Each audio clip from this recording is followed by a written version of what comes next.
Greetings, urban farmers, gardeners, and healthy food visionaries. Farmer Greg here, and welcome to the 625th episode of the Urban Farm Podcast, where every day we work together to educate and inspire you to become part of your food revolution. Do you know that there are many ways to water your garden? You want to explore what they are? I've got a free guide just for Urban Farm Podcast listeners that explores my favorite methods. We start with my epic full-length class called Wickedly Smart Water Harvesting, where I share many of the ways you can find water in your yard. This class ends with a challenge to see how many water sources you can find on your property. Next, we'll dive into my favorite way to water my gardens. This method was introduced to me about a decade ago by my good friend and mentor, Scott Murray. It is water efficient, self-cleaning, and draws from what large farms have used for decades. We boil it down to the backyard gardener level just for you. Think you can guess what it is? The guide also comes with a full description and list of supplies you'll need to install your own fully functional watering system. Learn and harvest your free Water Your Garden guide at urbanfarmwater.com. Today is Farmer Friday, a quick gardening tidbit. Each episode will feature less than 10 minutes of essential content for your growing success. Today, we're talking with Zach Loeks from Edible Ecosystem Design about what is an old growth food forest. So I had you on the podcast recently, and you dropped this megaton bomb on me called an old growth food forest. As I thought about it more, it was like, I've been here at the Urban Farm for 32 years. It's what's here. And as you can tell, I got really excited. So I'll let you get a word in edgewise. Let's jump in. Tell us what they are, Zach. An old growth food forest. I think this concept sort of emerged for me in my own experience as I started to look back into where humans came from and the fact that we evolved in edible biodiversity and we evolved in wild ecosystems. And one time, I was out in the beautiful state of California in the redwoods there. I actually used to spend time there with my grandma when I was a kid and looking up at those big trees and these old growth forests that we talk about. And then as I got more and more involved with permaculture and ecosystem design and organic farming and starting to think about what happens when we intentionally design landscapes to be, say, edible landscapes, like an edible laneway along your driveway, which is a really efficient form of, integrating fruits and berries and herbs into a rural or a suburban or urban yard, is just along your laneway. And what happens when we integrate it like that, or we integrate it as a food forest plot where we're, planting many beds in an organized edible diversity? Or what happens when we're, intentionally integrating on larger market gardens fruits and berries and herbs and nuts with, crop rotations of vegetable guilds? And what happens when these evolve in situ, when they succession, when they start to mature? And, we rarely even see old growth orchards anymore, right? Because a lot of them are cut down to make room for more profitable crops. And then they're replaced with actually really dwarf trees that are almost planted as crops in a way, like they only grow them for so many years before they remove them and replant them, and they're super intensely planted. So we don't even really see old growth orchards anymore. So an old growth food forest is where you've planted a diversity of food plants in many different layers in an ecosystem design, and you allow them to grow and proliferate. You allow them to inhabit an area and continue to mature, so you eventually have fruit trees that are large and start to girth up, and grapevines that might climb, and they might have quite a large base at that point. But even more than that, you're starting to see that the plants are setting seed, and the progeny of those plants are spreading outwards. And the blending of those plants as they find their various ecological spaces within the property, within the landscape, micro or macro, the micro of each plant is building into the macro. So you're ending up having this mosaic of edible biodiversity that's gone wild, and it's maturing and maturing. And so in some stages you could say, oh, well, I'm looking at a 5-year-old edible landscape.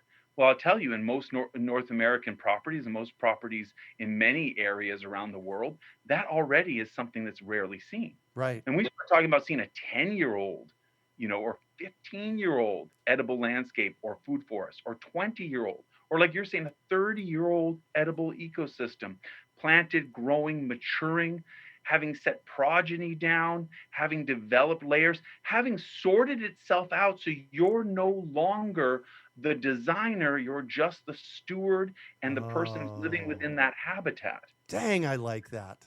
And then what happens when you have the complete brain explosion of saying, and I have to say, I'm guilty of being able to see forward in time in this one particular place. And it makes me sort of a time traveler in this way, just in a kind of silly way. I can imagine when I'm planting things, what it'll be like in Yes. 100 years, in 500 years. And Wow. it's like the time travel forward to imagine what that is like. And the reason we can feel that that's possible is because we actually came from those landscapes. One of the most fascinating places for me is the ancient fruit forests of Eurasia. And there's only little remnants left, but this is where apples came from. Thousands of varieties of apples. And this is where this lineage comes from. And many other varieties of fruits and nuts. This is a landscape that had crawling hops climbing up these apple trees, and apricots blooming on the hillsides, and gooseberries and currants finding their space in the dappled shade, and little whispers of various types of herbs coming and popping up between, and ground covers creeping across the forest floor.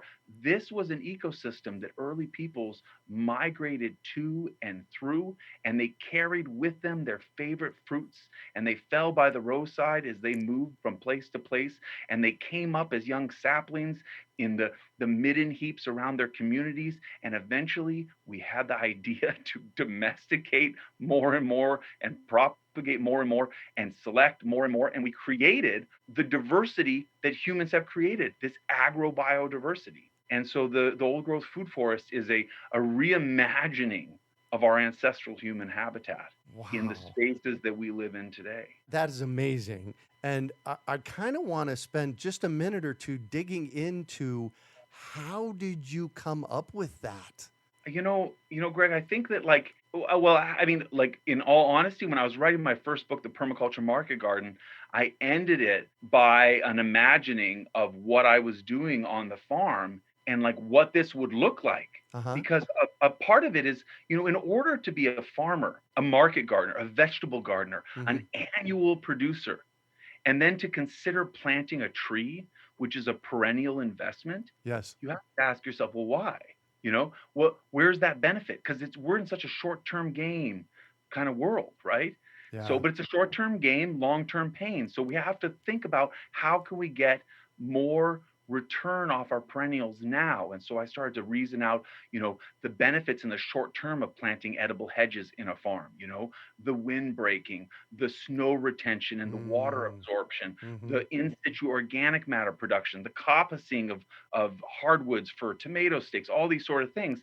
And then at the same time, I kept thinking, well, I'm trying to find all these short-term benefits for planting, diversity and perennial diversity on farms. And of course, I know the long-term benefits of like fruit and nuts and other value-added products, whether you're a homestead or home gardener or a farmer as a profitable product. Uh-huh. And it kind of just like emerged into this immense opening of this funnel of like, whoa, when you mimic ecosystem form and function, you get this dynamic, and this dynamic becomes the edible version of the redwoods.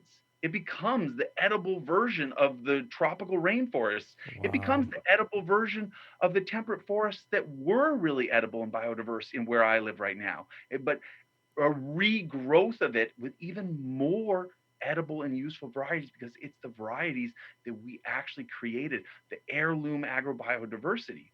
So it's an even more incredible thing, other than being the wild ancestral fruit forests of Eurasia, as that Yeah. example was. But it's the varieties we made. So it's like the apples are even bigger and the berries are even more juicy and they're even more abundant, and the diversities. I mean, we are, despite our shortcomings and despite the spiraling loss of biodiversity, if we remember that humans are massive creators of diversity if only we reharness that stewardship and guide that, So Wow. I think that's sort of, that was Yeah. the Wow. brain That spiral. we need to get together more often, man. My mind is blown every time we talk. Well, thank you so much for joining us today. Tell us a Yeah. little bit about edible ecosystem design, how people can get a hold of you, because they can hire you, right? Yeah, for sure. Yeah, if you go to zachloeks.com, there's a little information about my ecosystem design company, and I do design consults and I do installs. We're specifically passionate too about people who are interested in doing educational installations, working with Mm. schools, universities, city parks, things like that. But we also work with homesteads, homeowners, and farmers. And then, so people can check that out, and they can always go on and see our online school as well at ecosystemu.com. Excellent, excellent, excellent. Well, once again, thank you so much for joining us today. Oh, it was a pleasure. Thanks for the good trip down memory lane. We hope you enjoyed today's episode of the Urban Farm Podcast. Remember to listen for tips, advice, and resources to help you on your journey with urban farming. You can find us on the web at urbanfarm.org or send us an email to podcast@urbanfarm.org. In the words of Vincent van Gogh, great things are done by a series of small things brought together. Be encouraged that with each lesson learned and skill developed, you are one step closer in the direction of your dreams.